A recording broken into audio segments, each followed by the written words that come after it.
Well, Hohner 270 Super just came in the mail. There's a new comb. Several issues. I can smell the disinfectant used, I'm guessing more on the mouthpiece. I don't think that it was used on the wood. A little hard in the push here, not bad, but I can fix all that.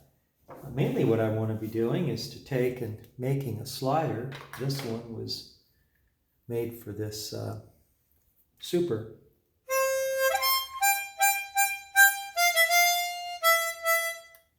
Of course, the slider has the advantage that you don't really have saliva dripping into the harp, so it's really a wonderful way to handle an old wooden combed harmonica that really can't do well. And this one doesn't fit properly, but it will work.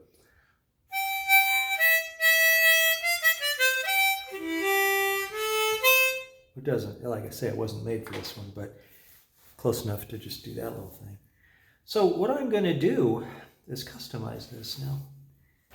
I'm not sure what I'm going to do when I customize it. So why don't we just kind of tear it apart and let's see what we're looking at. If it just so you know, that's air loss. So you know, we're going to be taking a look at some things that can be done. I'd like to smooth up that button a little bit and improve its airtightness. We're on a journey to work on a Hohner 270 Super.